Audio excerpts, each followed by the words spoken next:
All right, man. So can you give me a quick intro, like how you would, I don't know, anything that you think is relevant about introducing yourself? Obviously, I know you, but in case one other person sees this at some point.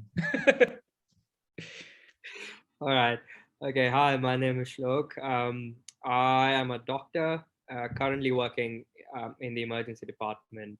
Um, I know Gotham because we went to uni together. He was a year younger than me.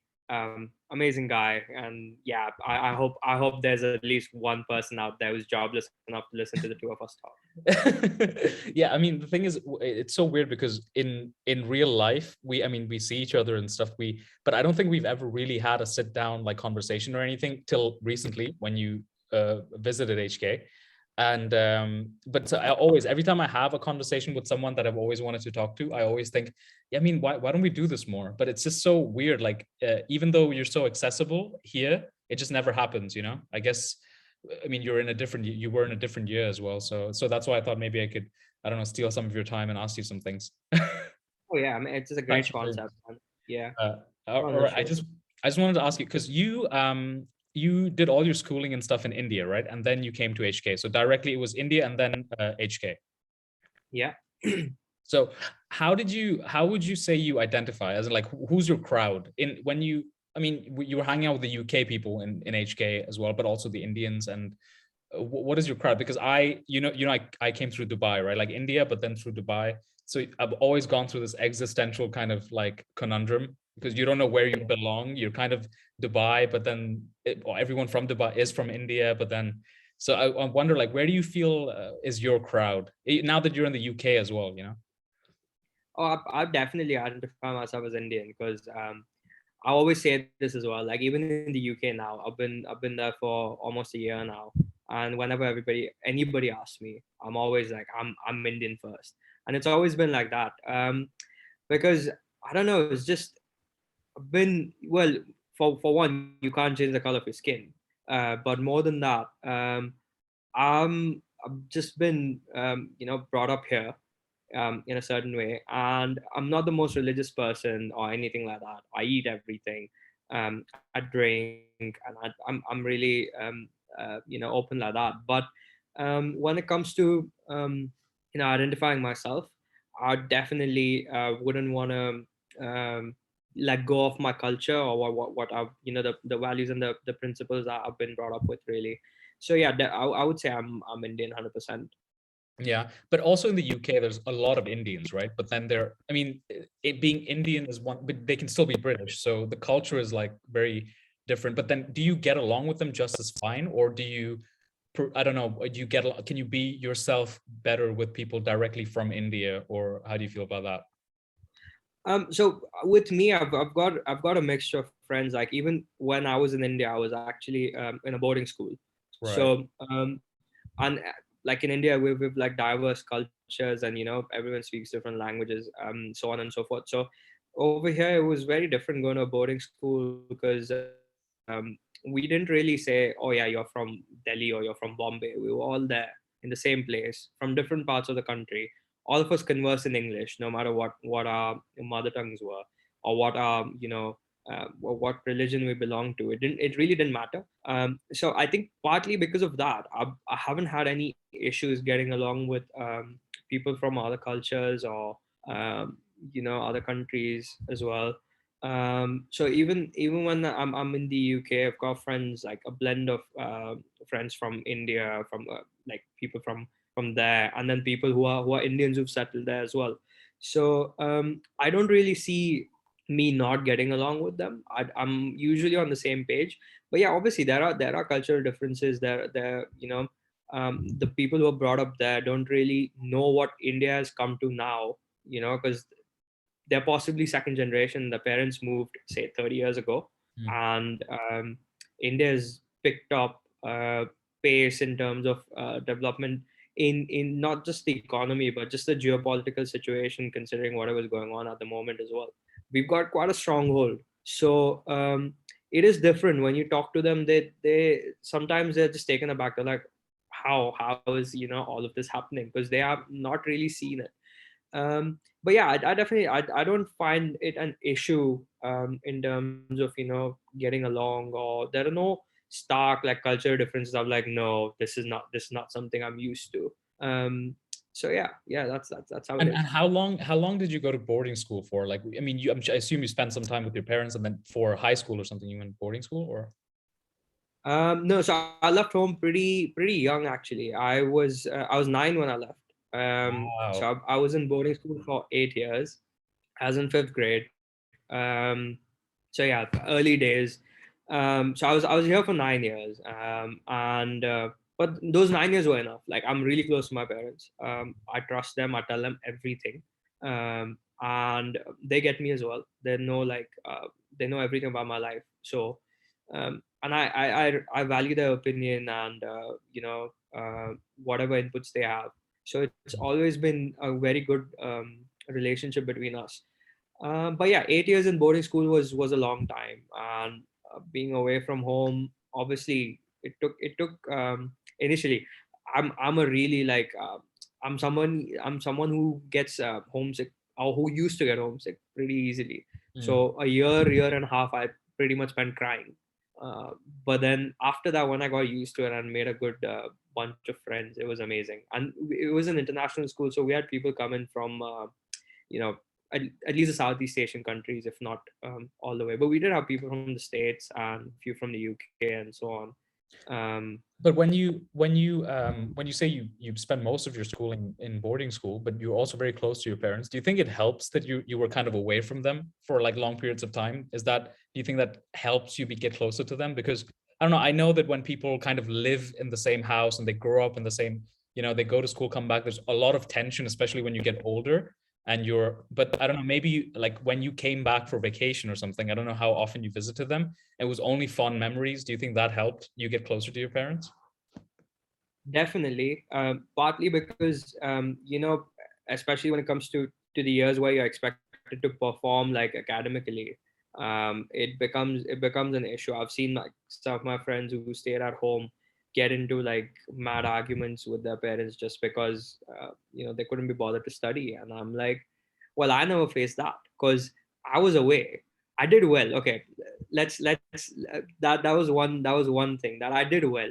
So I never really had that conversation with my parents. Like, my parents were never like, what the hell are you doing there?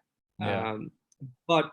And because it never came to that, I think we didn't have that friction. But if I was at home, it would have been more like, you know oh, why are you wasting time, or what are Mm. you up to? And like, my parents are not super interfering with what I do, or how I utilize my time, or how I would plan things. But if you're at home, there's more of a chance that you'll get into, or when your hormones start acting up. Come on. Like, Yeah. when you're 14, 15, and you just want to, you're basically a rebel. You want to, whatever your parents say, you want to do the opposite Exactly. thing, and Yeah. it's natural. Yeah. So all of those things, I was away, I was out of sight, and it definitely helped in not coming up with, not getting into situations where we're just fighting with each other. Yeah, but that goes back to something that I wanted to ask you as well. We touched on this last time we spoke. Like, how would you? How old are you now, by the way? How old am I now? Yeah. 25. I'm 26 exactly in a month. Oh wow. Okay, that's so young, man. I thought you were older for some reason. Not because you look older, but I thought I don't know. You're mature, you know. I've lost my hair. Maybe it's the beard. It's the thickness, the density of the beard. I don't know. But I wanted to ask you, like, have you gotten to the point where you kind of like, when you're in your, I don't know, alone moments, do you think about like how you would kind of raise a kid and stuff? Like, what your relationship with your kid would be? Like, do you think you would set, because we were talking about schooling and stuff, right? Because right now I feel like I'm not even thinking about having kids, but I know that these are decisions we have to make, and I feel clueless right now because I felt like school was a waste of my time, and I don't know if my conscience would allow me to send my kid to the same kind of schooling system. But also I know it's kind of irresponsible to kind of just do something that's on the internet, or just go completely rebel and like just homeschooling and stuff. You need to really know what you're doing, right? And you only get one shot to kind of get it right. So Yeah. would you take the same approach your parents did? Is there something that you think about that how you would approach it? Well, so first of all, I've never thought about having kids. But if I did, okay, in a hypothetical But do you scenario want where to? I don't know, Oh, okay, cool. I Okay. don't, but okay, say I was given the responsibility of a newborn, and it was up to me to decide what their life is, or what how they progress till they can make decisions of their own. um I don't think I would want them to go through the same stuff that I did. And like, having said that, I went to a school where academics was at the center. I wouldn't say not at the center, but there was a lot of curricular stuff. Like, I had sports. We played sports every day. There was music, all of these debates and stuff like that. But because most of the time was spent in the classroom, and like it was like didactic sort of a teaching experience, I don't think I would want my kid to go through the same, because I didn't take anything away from school. I did well. I got good grades and everything. But am I really applying anything from what I learned in physics or in chemistry? I don't think so. So I would much rather have a different approach. And I did IB, which was quite holistic in itself.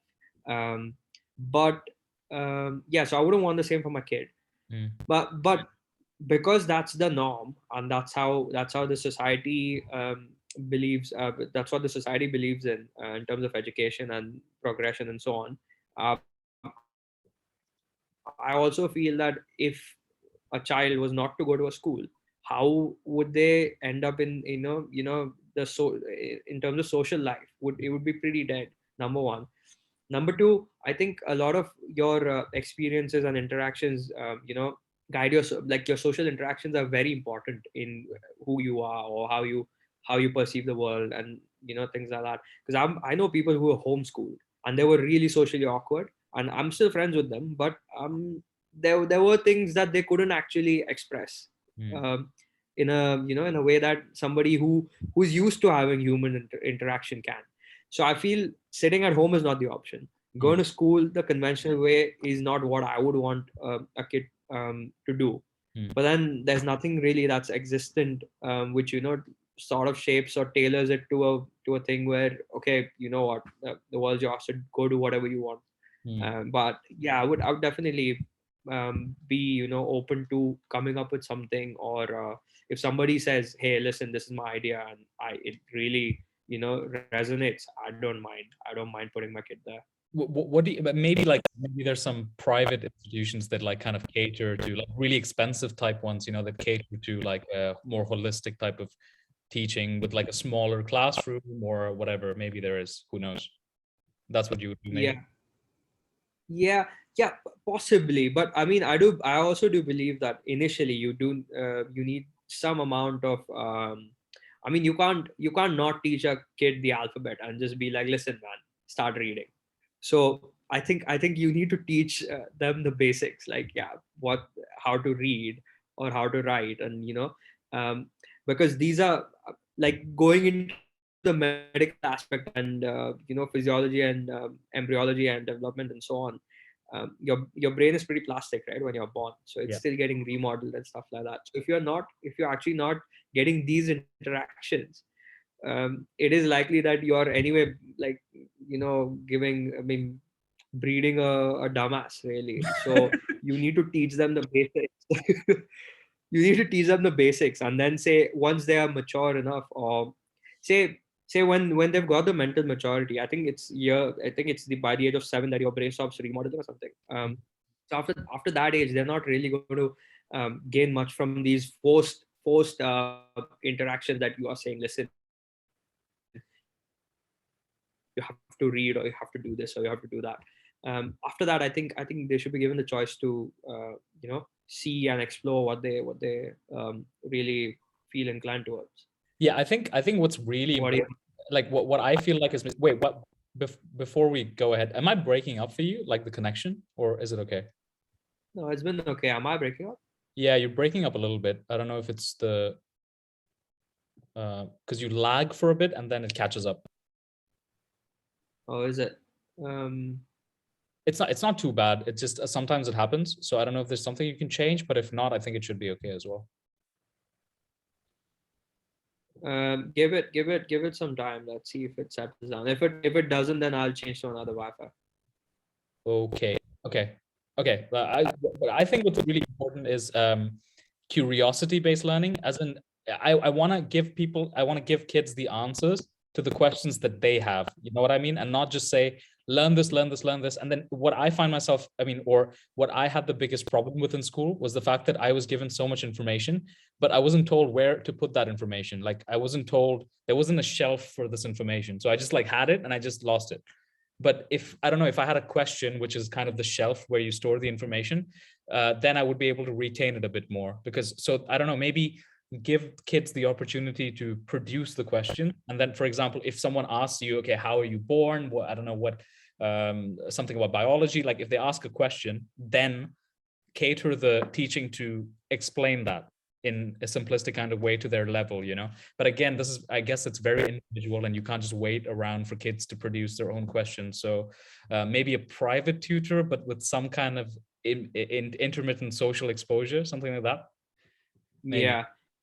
I think the only thing that limits all of these private or secluded sort of education is the social interaction, because more than just going to school for knowledge, you go there because you're with other people. Yeah. You're in a classroom full of people um, who have different things to add, to your life. You see people, some of them are bullied, some of them get bullied by you. Mm. And that, late, like I look back and I feel bad for the ones that are bullied, man. Like if any of them watch this, sincere apologies. But yeah, I mean, you know what I mean. You do stuff Wait, like that in school.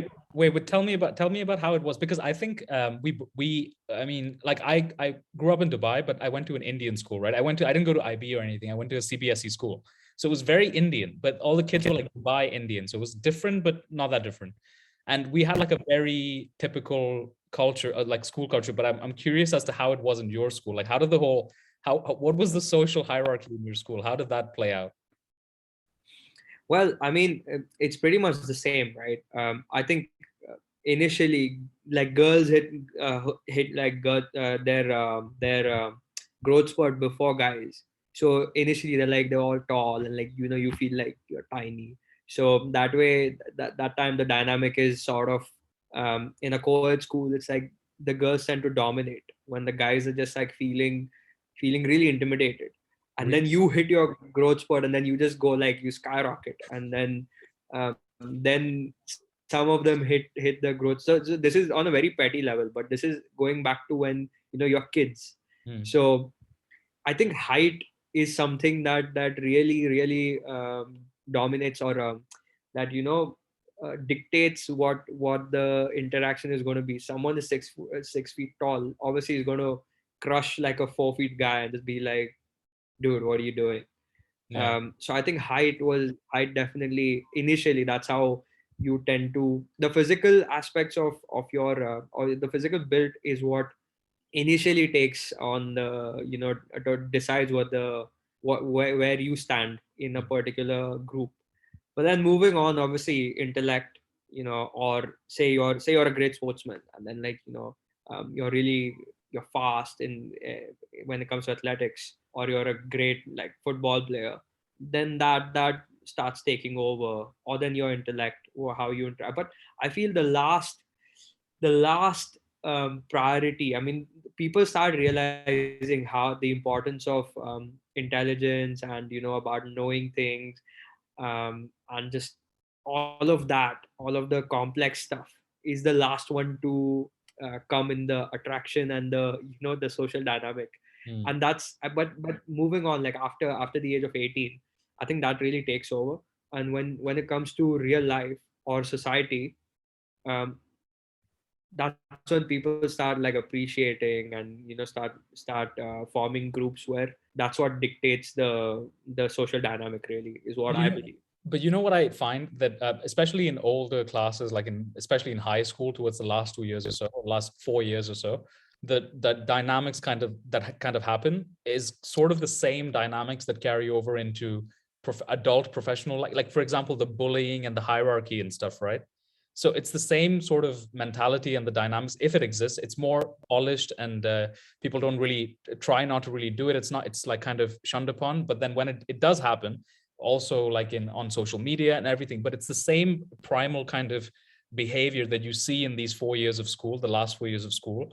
So I was wondering, when you said bullying and stuff, right? So how did that work out in your school? Because in my school, how it happened was it always came from like insecurity. Like you could, now that I think back at it, right? So the people that were bullied, I remember I was bullied for a long time, but then I became the bully, but it was kind of a form of deflection, and it was horrible because I didn't know at the time, obviously.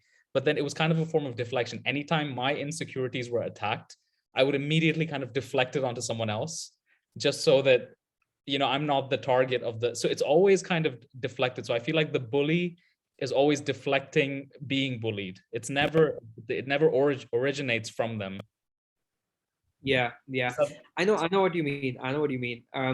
But yeah, in my school as well, it was similar. It was really frowned upon. But it does stem from your insecurities, I guess. There's no question about that. And it can be really petty things. It doesn't have to be a massive thing that you feel insecure about, yeah. And that's how it begins. But I think it happens everywhere. I think everyone's been on both sides of it. I would not, at some level or the other. Now, obviously, now somebody who's getting like veggies all the time is traumatized for life. But and that's a really bad situation to be in. But the others also get bullied. Say it might be just in a conversation, or it could be some sarcastic comments coming from somebody who might or might not even pick up on, but it happens. And I think it's part and parcel of life. If it doesn't happen to you, then I think it wouldn't make you the person you are.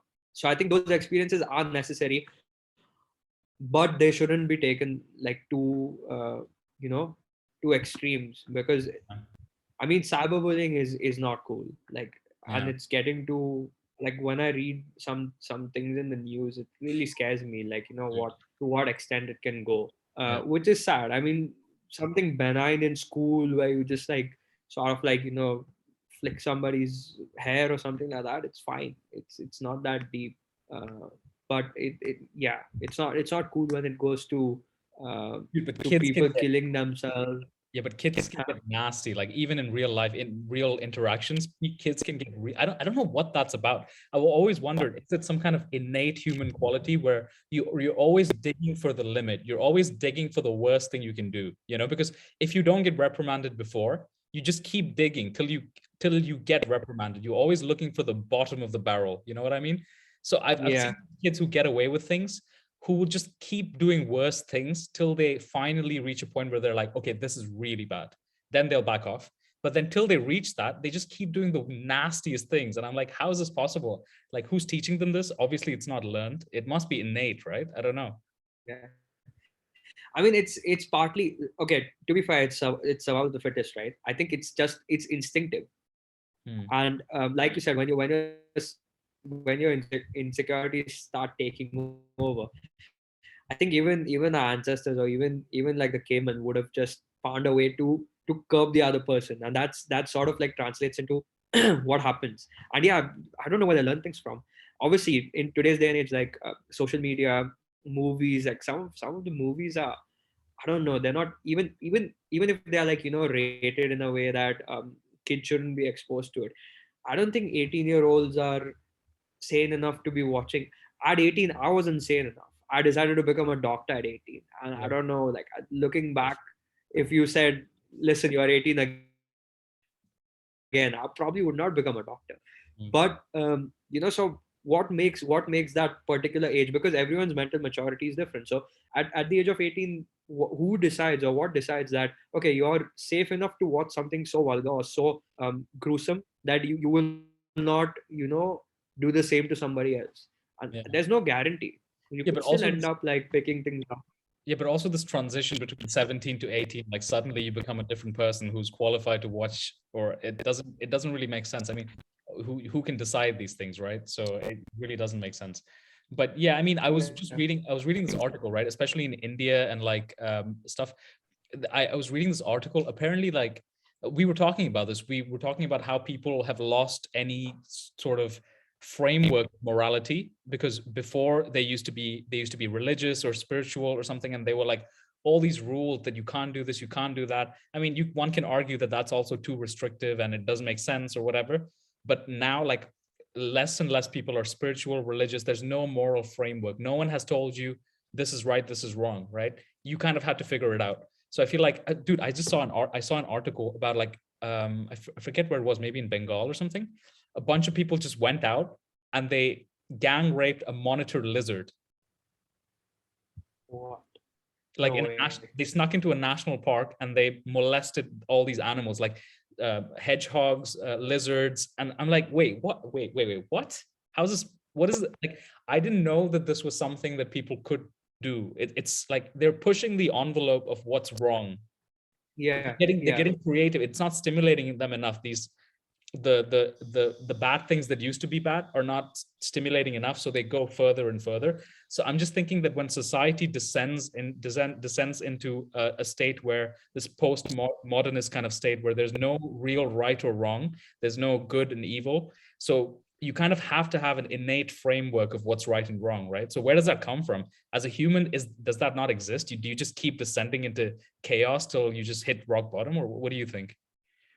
Yeah, I mean, I agree. Like it's getting going from bad to worse. But once again, like what's good or bad is it's relative, isn't it? Yeah, but come In on. something, And there has to be yeah, yeah. some I point. mean, this A lizard monitor situation is lizard. messed up. No, no, I know what you mean. But one what like if you're taking something really basic, I think it can be relative. What is defined as good or what is defined as bad, or what is right, what is wrong, and that's defined by society more than anything else. And so like the group of people that you hang out with or you are a part of is got its own set of like rules or morals, that you tend to abide by, or you want to fit in, you try to fit in somewhere. So Mm, you decide, I mean, if you're a part of a gang, or you're a mobster, then you're going to think that shooting someone is okay, mm, and you're going to continue doing that because that's not bad in the crowd that you hang out with. But if mm, you're a teacher and you know that shooting someone is not the right thing to do, you wouldn't do it. But that's really black and white, and that's very basic. But when it comes to some of the questionable things, it gets up, the boundaries become a lot blurry, and yeah, but I mean, you don't know what is. it always comes back to the whole nature versus nurture thing, right? Like what part of it is learned, what part of it is innate. But I think there must be some foundation, like, of human morals, like I don't know, killing someone or eating some, like, for example, eating another human being. That everyone must agree that that's innately wrong. Well, I mean, cannibals would disagree, right? And that's again, I mean, it's arguable. If you were talking to, if they like human meat. So once again, like that's something that is probably nature. I mean, I don't think anyone's going to breed a child telling them, listen, eating humans is the way to go, right? So that's that's there's no nurture over there. But I completely agree. So innately, what you inherit is basically, I don't know if genes actually define who or what your But some behavior and foundation, like characteristics on a are. species level, because for example, eating each other is not good for the species. So over generations, that must have been a genetic quality, or no? Yeah, definitely, I agree. When you put it like that, I completely agree that Also, like I mean, incest you're and stuff. trying to. If you're like inbreeding, that's genetically not good. So it must be programmed in, right? Yeah, definitely, and that's precisely why, I mean, going back. But yeah, when you put it like that, I completely agree that um, your your main goal as animals is to procreate and to take your progeny forward. So it logically doesn't make sense to eat your own people. You know what I mean? So I mean, a lion wouldn't eat its cub. So Yeah. I don't think we should be eating each other. I mean, fish eat other fish, but not the same species, I assume. I Mm. don't know what fish work like, but I'm pretty sure they don't eat. So I think if there were like Homo sapiens and Homo erectus and other sort of human species, then if a Homo sapien was eating a Homo erectus, it's completely justifiable. Okay, we need to get rid of them. Mm. Okay, but now most of us believe that we are all Homo sapiens. Now there are people who believe that they're not Homo sapiens, but that's really, I don't know, that's arguable and questionable. I don't want to go down that road. But if there were two different two different species, then I see why you would eat each other. But yeah, you put it really well when you said that, Yeah. logically it doesn't make sense. Yeah, it doesn't. I want to believe, man. I want to believe that we share some kind of moral framework as human beings, not just as cultures, but as human beings specifically. But I don't know, like, and the more I see about what's happening, it's kind of because I didn't think religion was important at all. I'm not religious, so I just thought it was completely BS, because it was so restrictive. And I guess now the pendulum is swinging all the way to the opposite end of the spectrum, where religion has completely fallen apart, has failed as an institution, most religions at least, and now people have lost all frameworks of how to function in society, and they're just kind of doing all kinds of things till they get caught or punished for it, and have lost any sort of compass of morality, which is kind of scary to think about. Yeah, it is. I mean, you need something to believe in. It used to be religion. Now it's. I mean, now that a lot of the countries are democratic countries, they have constitutions, Mm. but we don't really abide by that. There are ways to get around those things, and I mean, we tend to believe in the justice or in the judicial system, where we're like, okay, something goes wrong, at least the judicial system will sort it out. But the news is continuously hit with stuff that completely defies that belief, and I'm like, it is a scary world that we're living in. Like, there's no real right or wrong, and we're putting things in the hands of AI and, like, ML and stuff like that. Mm. We don't know how that's going to act out. And say, like, we're living in a world where artificial intelligence is literally driving what we do. Yeah. It's gonna be scary because we are not in control of ourselves, Yeah. and we build this thing that we cannot control. Yeah. So it's gonna be chaos, isn't it? But would you just quick detour on that thought tangent? Like, would you, let's say you listen back to this in 10 years, right? In 10 years, everything's going to be different. And if Neuralink and all that stuff is like commonplace in 10 years, and if given the chance to, I don't know, integrate like a chip into you so that you can kind of control everything wirelessly and without any having a phone specifically, you just kind of voice activate things, and you I don't know, you know, that human cyborg kind of thing, the future that people want, like Elon Musk and stuff. Would you do it? Because if it becomes commonplace, as common as a phone almost. I mean, you would have to, right? That would be Yeah. the. It's like the COVID vaccine. Okay, I took 3 jabs and I had full blown COVID, but I had to do it because it came out. Everyone was dying. Okay, Yeah. we needed to do it. We needed to do it because initially it was sort of it was a, it was like, not. I wouldn't say it was forced upon anybody, but it was by choice that you wanted to feel safe because there Mm. was a vaccine. And the second thing was, without it you couldn't do a lot of things, so you were like, yeah, I'll take it. But I had full blown COVID, and if they offer me a fourth jab and say, listen, without this you can't travel, I'll still go ahead and take it Or work, because I or want to work be. even, Huh? or work as a doctor. You wouldn't be able to work with it. Exactly exactly so they were talking about like redeploying us and so on and so forth. So it comes to a situation similarly, like, with these whole if we were in a situation where everybody is doing it, I think you would have to, because if you didn't do it, I'm not saying you have to just follow the crowd, Mm. but it would have enough benefits, Mm. like the vaccine did as well. I'm not against it. I took it, and I'm sure it benefited me that I didn't end up, like, with a tube down my throat. Mm. um So you don't know. I mean, yeah, I think I would just get on board, man. But okay, wait, tell me this. You're a doctor now, you started working and everything. So now you kind of you're in the full flow of life. You know, you like in uni and school, you're kind of setting up your launch pad into life. And then now you've kind of living. Now time's gonna fly pretty quickly. But do you have like do you have an already a plan or an idea of what you want from life in like 30 years or so? Do you know where you want to be? I've actually been thinking about this quite a lot. So when I first became a doctor, or when I decided that I want to become a doctor, I had two things in mind. Um, One of them was obviously getting fame in my field. Everyone wants to be popular in what they do. But then I realized with social media, you don't really need to be a doctor to become popular. All you need to do is do something. I mean, you don't know, like even this video is going to go online. Hundreds of people have access to it. If Mm, they want, they can watch it, and mm, you could technically become popular. There are so many platforms, Instagram, TikTok, and so on and so forth, that make you popular. So you don't really need to become a doctor to mhm. become popular or to win a Nobel Prize. I'm sure TikTok stars are soon going to be recognized Oh as God great people. forbid. So so that I was like, so that's ruled out. Okay.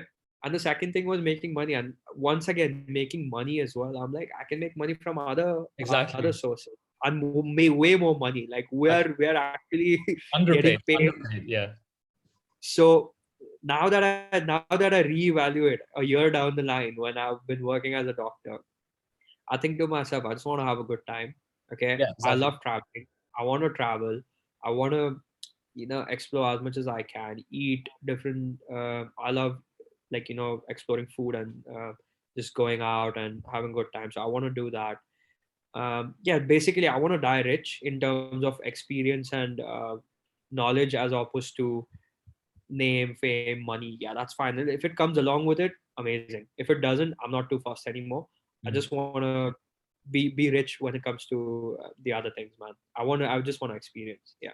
Do you have any kind of imagination, like like when you think about it in 30, 40 years, do you have like an end point where you're like, yeah, okay, this is like where this is where I've peaked, I've had my life, and then now this is my stable kind of, or do you just want to keep exploring and doing all these things till you can't anymore? Yeah, I think I want to keep doing them till I can't anymore. But obviously, things change. I don't know how. Like we spoke about having kids before. I don't know if I'll have kids. Mm, And if obviously I have a family, then things change. Uh, well, my goals changed over a year, so they might change in the near future. I might be driven by something that I don't know about or I haven't discovered yet. That's out there for me. Or there might be a situation where the world comes up with something that really intrigues me, and I'm like, no, this is what I want to dedicate my life to. And it'll change things. Um but yeah, I don't really want to stop. I want to keep going till I can't. do you have because everything we talked about is kind of material, right? Like, I mean, all we have is material and like pleasures and curiosities and experiences and things like that. But do you have any interest or think like in like, I don't know, figuring it out, just like the whole enlightenment thing, or kind of understanding what it's about, the human experience? Or do you just think we only have a limited, because I'm of two minds, because one part of me kind of thinks I know that I can experience these things, and I know I only have a limited time, so I should just like kind of try to do everything and experience everything, so that when I die, I can at least know I've experienced what is available to experience, right? But another part of me kind of also thinks, I mean, I theoretically know what's out there and I know that I can experience it, but it's sort of, I also know that it's kind of meaningless, because if I do one thing, I just want to do the other thing. It's almost like Pokemon. You're just collecting different things, but it doesn't really Yeah. matter at the end of the day. So, but I don't want to die not knowing why I was here, or kind of what really matters. So do you ever kind of feel uneasy because of those things, or are you just like, ignore that, doesn't matter, doesn't affect me? No, I do feel so with I used to be the former, where I want to experience everything. I just want to tick boxes, Yeah. and that's that's who I used to be. Then mm, I realized I'm in the process of ticking boxes. I'm actually not entirely enjoying what I'm actually, what I'm doing.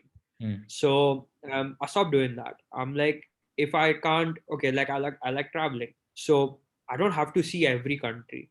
But if I'm going to one country, I want to give it my 100%, mhm. experience it, and rather than it being a tick box exercise, I can gain more from it. But when it comes to questioning my existence, Mhm. it's there all the time. Like sometimes I just sit there and I'm like, why am I called Shlok? Like why, why do people think it's okay to call me Shlok? It's such a funny name. It's And so then true, like right? it just, and then I'm just like off, and I'm just sat there staring for like an hour. Like it's just a, No, yeah, because it's why what yeah, go on. yeah, it's so weird because the thing is, we talk to so many people every day about all kinds of things, but all these things that we talk about are things that we made up, right? Everything we talk about is just social constructs and things that we made up. So there must be some fundamental conversations that need to be had, or like if you really sit down with someone and you're like, hey man, like just put everything aside. I know you work, I know I work, money, all that stuff. Just put it aside. But what are we actually doing here? Like what's going on right now? It's such a fundamental question, but no one has the answer to it. No one no one really knows why they're doing anything, right? So I'm just wondering, is it our place to not even ask these questions, just go on? Like, because the life that people lived 50 or 100 years ago are vastly different from the life that we live right now. So it doesn't mean that the life we are living right now is the correct life or whatever. There's no correct, it's very temporal. It just depends on when you were born. So there must be a sort of integral truth to all time frames. There must be Yeah, something constant. yeah. I don't know. So it takes me back to what we are talking about actually, because like you said, 50 or 100 years ago, I feel their life was more purposeful than us, because at least they knew, okay, I need to go to war and I need to win in order to capture this piece of land. Mm, Okay. mm, But I feel like we are in a situation where the society has peaked, okay, where we've got a structure in place. We know what we're doing. We've got so many professions and they just keep growing. You can literally micro specialize in anything, yep. and that's a profession today. So Yep. we're making things up at this stage because, yeah, I mean, we're inventing and we're just growing. Like, take iPhone 12 and iPhone 13, you just swap the cameras around and that's an invention. Like, Yeah. it's just, it just keeps going. But I feel like society is peaked at this stage, to an extent, and I don't know what the breakthrough is going to be, because surely this can't be it, right? Yeah. But I There mean, has to be something more. There has but to be. you know what it's gonna be. It's gonna be like, it's first of all, like it's exactly what you said. It's the whole first world problem thing. Like, if, for example, in like a poor family in India or in Africa or in another country, no one thinking about these questions because they have actual life problems to figure out. They need to like put food on the table, and because that's that's what we kind of evolved to solve, actual existential problems like sustenance problems. But then when you don't have sustenance problems, when you know that there's going to be food, when you know you're comfortable, then that's when you kind of, your mind starts going in different places and you're like, wait, everything is sorted. Now, what am I supposed to do? Why am I doing this? Like, why do I exist and stuff? So I guess maybe it's just a byproduct of like luxury, but I don't know. Like, I feel like ancient cultures always had these rituals and all these exploration. There was always like these yogis and shamans and stuff that kind of always went beyond. So I don't think it has to do with just luxury. I think there is that exploratory kind of need and curiosity for human beings specifically. What do you think? Yeah, yeah, definitely. I mean, we are the only species with the sixth sense. Yeah. So we are curious and we do want to find out more and more. We want to explore, and that's innate. We can't really get rid of it. But it's obviously the progression, or the you know the development has slowed down compared to, think about it, when you knew nothing, when cavemen knew nothing. For them, things were like fast growing, right? They were like, oh, today we found water, tomorrow you found soil, day after you found something else. No, it's not like that anymore. It's a lot more thought needs to go into it. It needs to be refined. Yeah, um, but yeah, I completely agree. I think it's not luxury. It doesn't limit innovation, and innovation's always going to be there, yeah. considering we are quite curious. I'm quite curious, um, But so I yeah. think I think the driving incentive for human beings as a whole, as a species, not like an individual, it is. I mean, what the individual strives towards kind of translates into the whole as well. But especially human beings as a species, I think the driving force is immortality, right? They want to not be extinct. So I think the next step is going to be AI and synthetic. Like you're going to try to upload your whole consciousness and all that stuff, or to kind of clone or something to keep you going somehow, and face the least amount of inconvenience. So luxury, or like luxury and immortality, I guess, is what people want the most. Would you like, if they say if you could be immortal, would you want to be immortal? It's a tough question. I mean, the thought of death scares the out of Yeah, me. yeah. Sense that. But I don't know if I want to live forever, right? Because there's only so much you can do and you can know, and there are some things that we can't stop. Like, and as a doctor, it would be quite, at least from what we know today.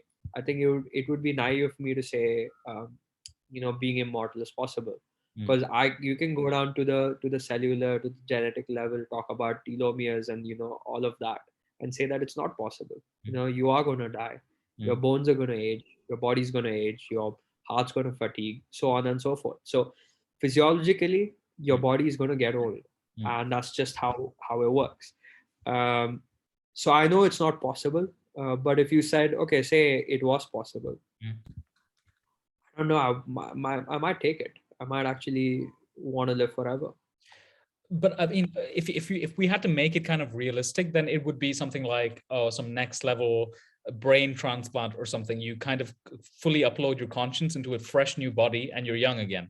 But that comes down to choice, right? So you can say after 200 years, 300 years, you're like, oh, I choose not to do it this time, and then you can die. But I mean immortality in the sense you cannot choose to die. You just never die. You always stay, like, I don't know. You can choose an age. You can say 30, 35, and then you stay that for the rest of your life.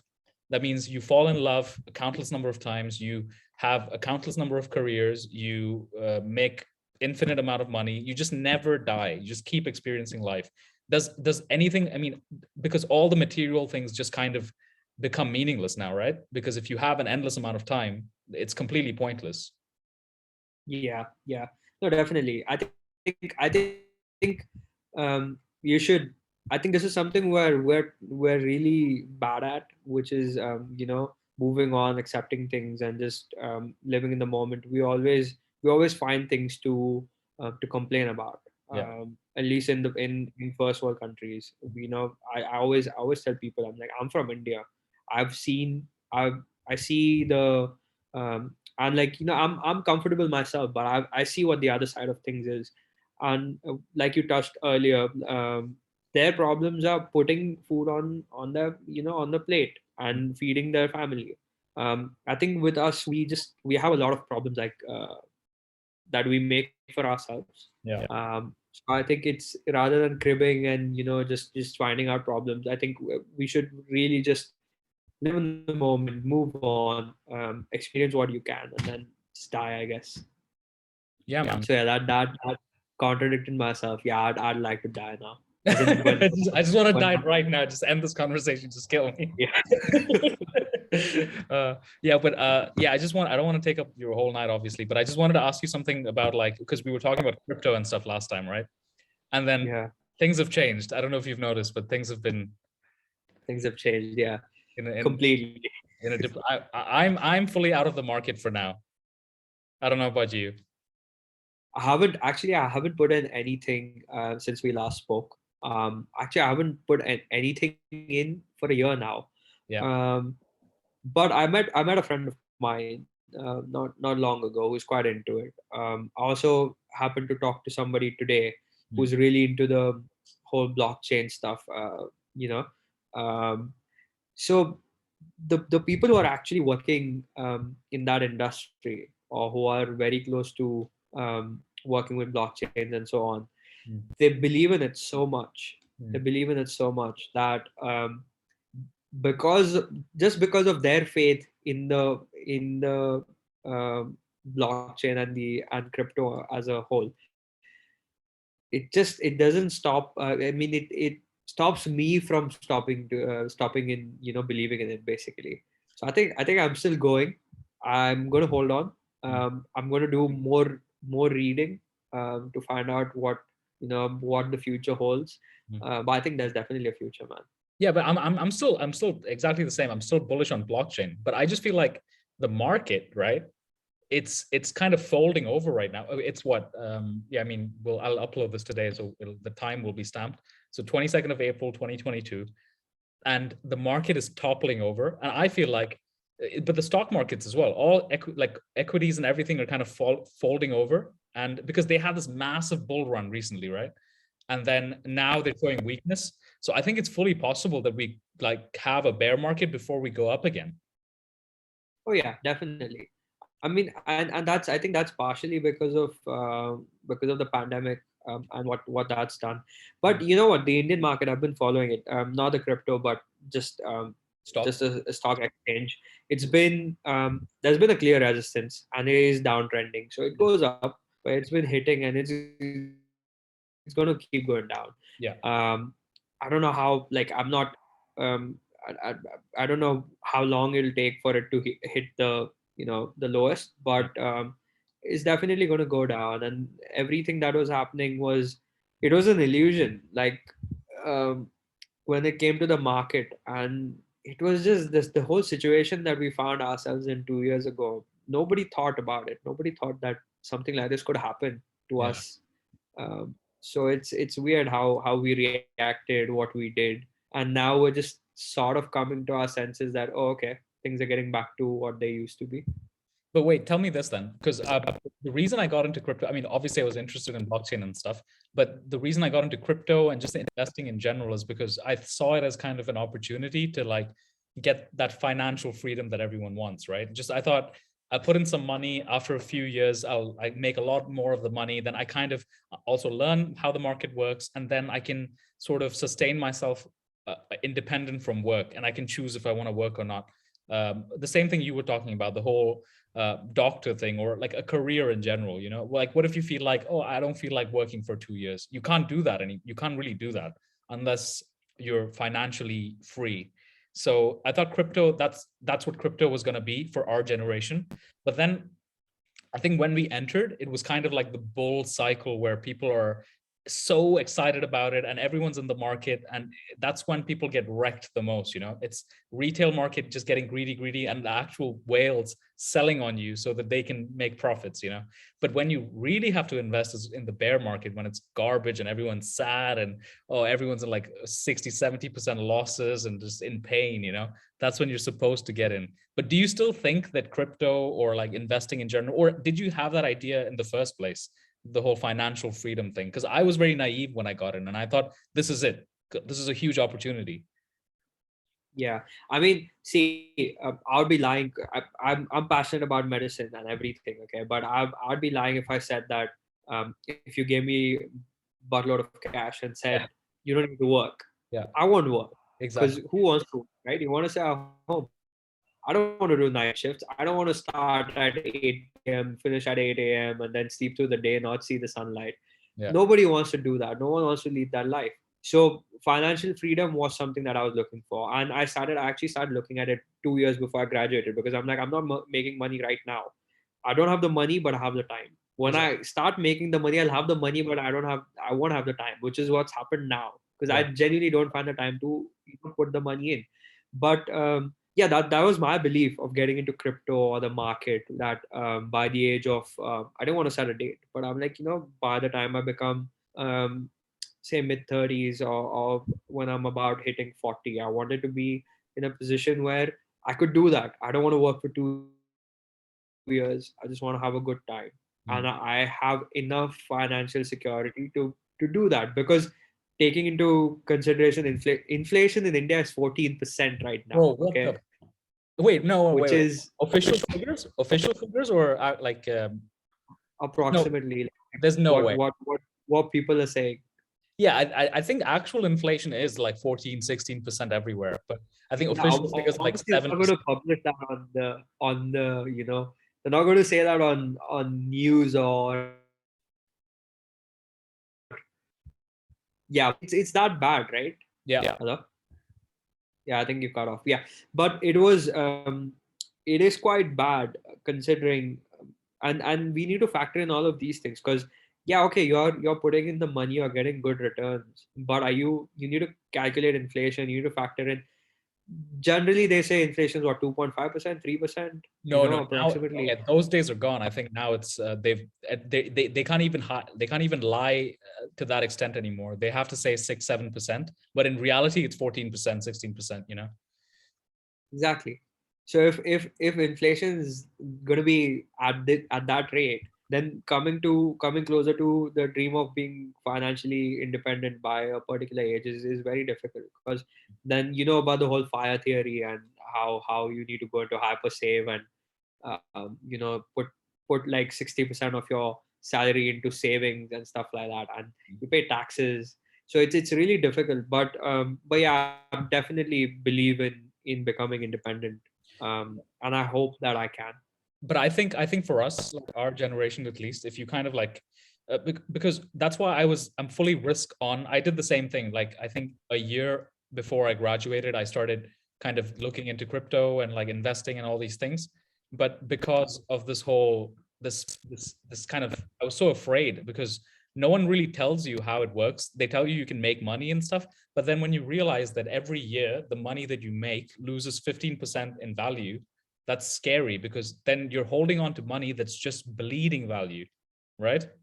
So you need something that appreciates like more than the depreciation of the money.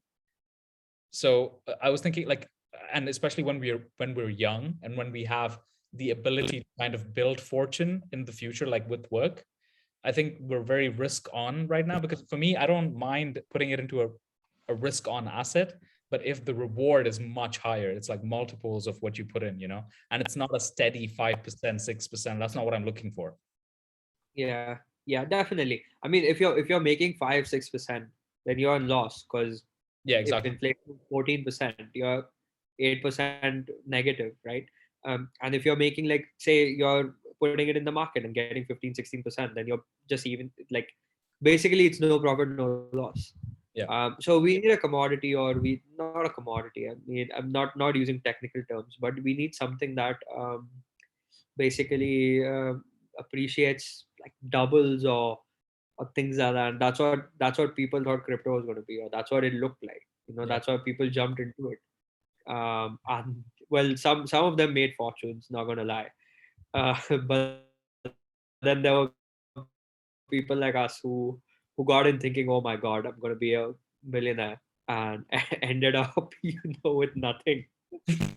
But I still think if you give it time, I don't think that industry will die unless we hit like a recession now, because people are saying that's coming and all this stuff, because all the markets are overheated, like the real estate market, the commodity markets, they're all so overheated and so profitable right now, and they're folding over. So they're saying it could go into a recession, blah blah blah. If that happens, then crypto is going to get annihilated, right? But also there's so many freaking, I don't even know how to say it in a sugar coated kind of way, bro. Like, but absolute monkeys just making money off of like JPEGs and like NFTs and shit coins and all these things. So many people making fortunes out of this, but that's not how life works. They don't just keep making this money. Everything comes tumbling down when the bubble pops, right? So that pop is going to Wait, happen at some point, yeah, and it's yeah, going to affect definitely. Like, everyone. yeah, I'm just hoping that it's not. I mean, I'm not so heavily invested that it's going to affect me Yeah, negatively. yeah, Uh, but I mean, hats off to the people who got in at the right time. I don't know if they were lucky or smart. I don't know what you want to call them, but there are people who really benefited from um, basically leached off of other people's innocence. yeah, Because because it wasn't like you are somebody who's really read about crypto, understands what the blockchain is, and so on. But most people out there have just gone in saying, "Oh, Bitcoin, okay, Bitcoin. People make money out of Bitcoin, so I'm going to put money in Bitcoin." But nobody really knows what's happening in the background, and that's what's scary about the world that we live in.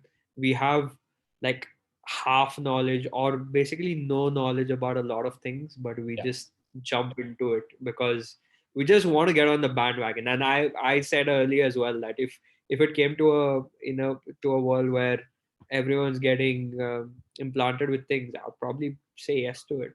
Mm. Yeah, I mean, yeah, if it's, yeah, it's really hard to kind of, unless you have your own. But another thing about financial freedom is that's it, basically what you can do is money. The most what it can buy you is it can buy you time and it can buy you freedom, right?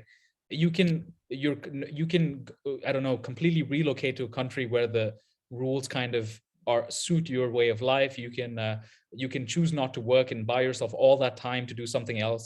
So as long as you have financial freedom, then you can buy all these things. So I think that's very important, especially by the time you have a family, to establish something that makes you financially free enough to, otherwise you're just a slave to whatever happens. You just kind of have to go with it. Otherwise you're screwed, you know? So Yeah. like if there's mandates saying, oh, you can't work or you can't do this, you can't do that unless you're, I don't know, let's say vaccinated or get a chip in you or whatever it is, right? If that's the case, if you have financial freedom, then you can just say, all right, fuck this, I'm just going to leave, right? I'm just going to completely pack up, leave, go somewhere else where it's not like this. So, or I'm just going to have my own self-sustainable kind of place where I can just run my own stuff. That's another option that you have. So Yeah. that's what I'm kind of striving for. But right now, the market, like I still think blockchain would be an opportunity once it goes into a bear market and gets crushed and the prices are bad. If you get in, then I think it'll be. That's why I pulled out of the market like at break even, and now I'm kind of like sitting on the sidelines and I'm like, I'm waiting for it to kind of collapse because I feel like it's going to collapse. I don't know. Yeah. I have this Yeah. feeling because it doesn't feel sustainable to me because there's so many influencers and stuff in Dubai right now just being like complete idiots making money off of nothing. And I'm like, there's no way this is gonna keep going. Yeah. Yeah. But you know what you said earlier about just relocating. I think when it comes to that, we require something that's decentralized, right? Like crypto. Because think about it. If you were to move from point A to point B and with fiat and how it works, how our banking system works, Mm, your you could be financially free, mm, which is what we've been talking about, and have loads of funds in a particular currency. But if you were to spend it in another currency, mm. it would involve a lot of hassle, which is you know beyond imagination, because you might be rich in one country, but just transferring it on and so forth, it's difficult, right? But Yeah, then if you decentralize something like what crypto is trying to do, yeah, then it's easy, because you've got Bitcoin, everyone accepts Bitcoin, fine, you pay in Bitcoin, or you're rich in terms of having, it's an asset basically. yeah. It is a coin. It is, I mean, a token more than anything else. Yeah, So but no one accepts Bitcoin. You can't I spend know it. they don't. I know, but I'm saying in a world, if they in a world where they did accept it, things would be different. Yeah, but they won't let that happen because then that I mean, because if something like that happens, if there's a mode of currency which is not controlled, and you can and other people accept it, like unanimously accept it, then the dollar would lose all power and the military and the governments will not. Because I was watching the congressional hearing for Bitcoin and crypto in general, right? Like they did like this 5 hour long congressional hearing. So I watched it over like 2 weeks or something. And their main, first of all, they don't understand anything.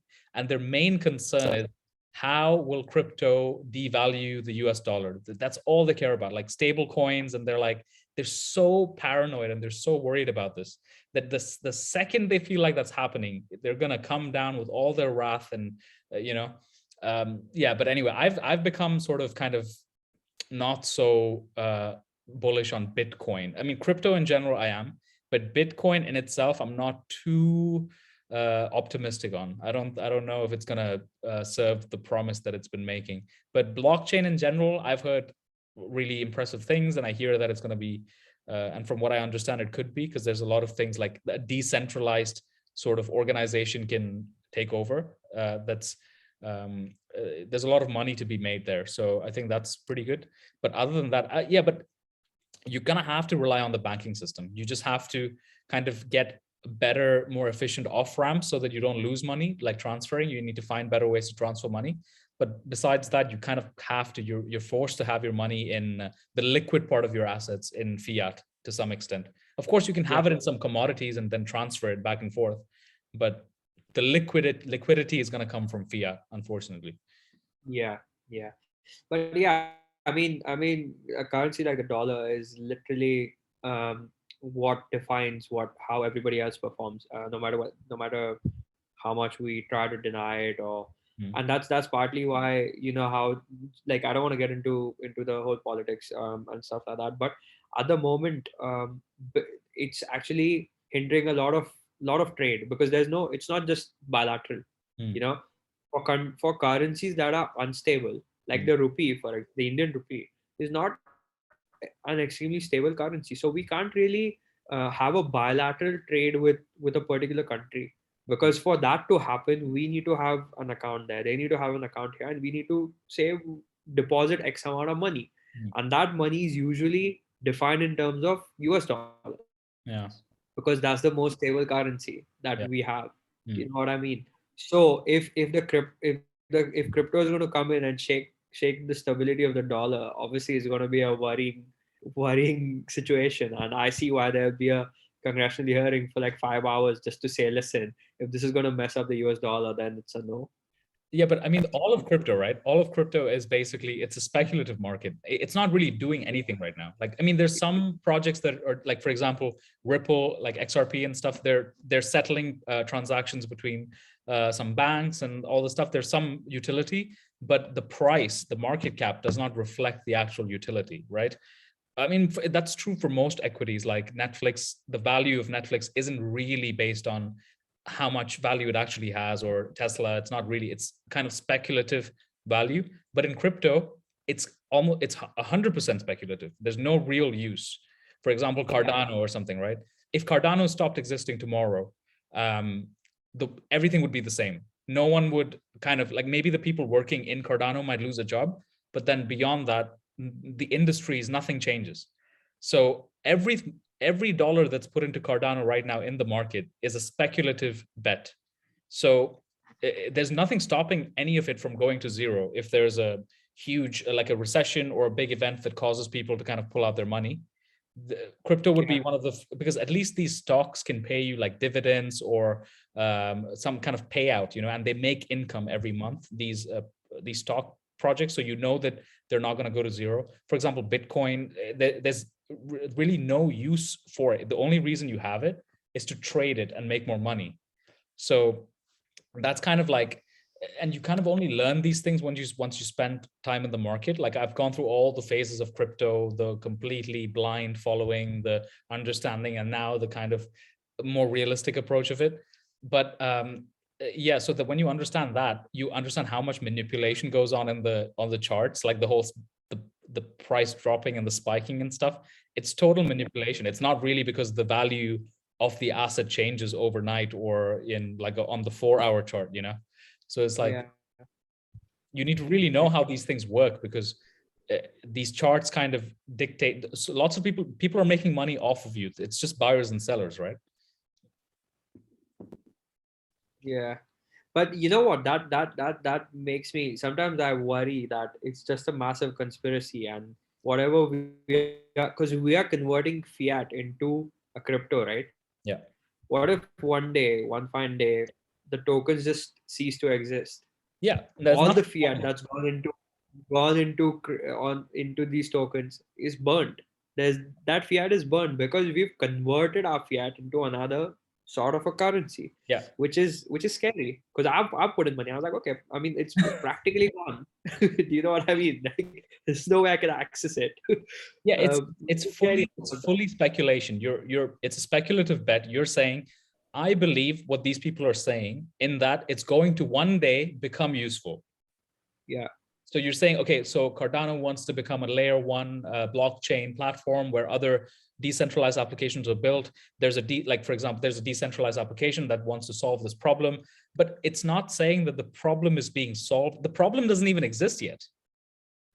Like for the problem to exist, the blockchain has to become used, right? First blockchain has to become used, then the problem will arise, and then this decentralized application is saying that it's going to solve the problem. So it's a speculative utility based on a speculative problem, and you're investing into this platform because it claims to be able to solve it. So it's like many layers of risk, right?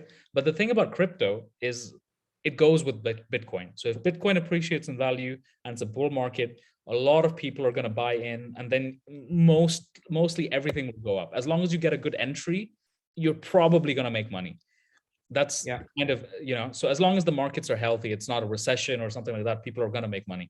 So all you're doing is, I was talking to a friend about this, investing in anything, right? Like stocks or commodities, whatever, it's basically a cup game. What you do is you're the first person to the table with your cup, and to play the game you have to put I don't know, $1 in the cup, right? And whoever comes next to play the game has to put $1 in the cups of whoever is at the table before them, and also in their cup. So each person that comes to the game, it costs more, because you have to feed the cup, all the cups before, and the first person with the cup always has the most money, and they can just dump on the game anytime they want. That's basically stocks, that's basically crypto, that's basically everything.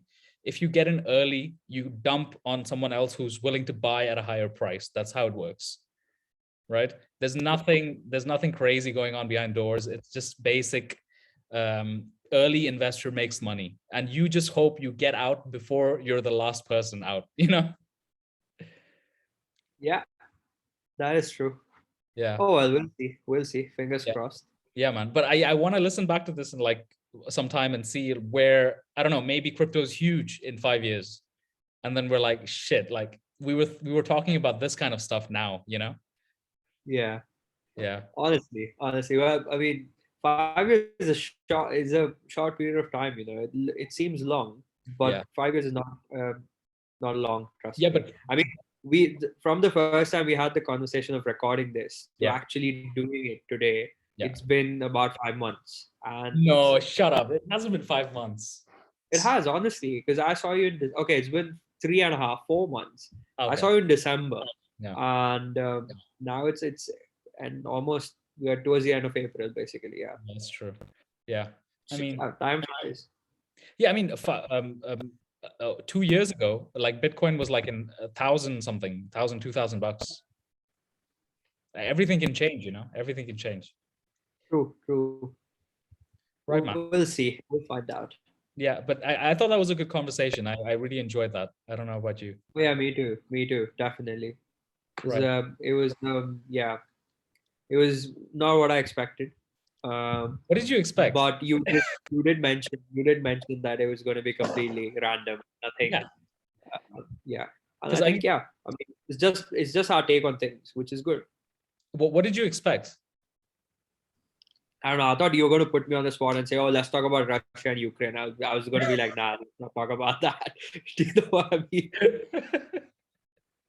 No. I mean, like, I just wanted to be like honest, because this is what I mean. These are the conversations I would have with you normally, right? And I wanted to be kind of free flowing as well, because I just didn't want to like have something scheduled or like listed. I had a few, I knew what I wanted to talk to you about, and I just wanted the opportunity to jump to a different topic and address it. And I feel like I've asked you everything I wanted to. Obviously, there's more things we could talk about, but we can always do that at another time if you want to do this again sometime. But yeah, thanks for doing this, man. I know it's weird, but thanks for taking your time. Thank you so much for having me. Right, bro. So I'll stop the recording now, and we'll just speak off the air.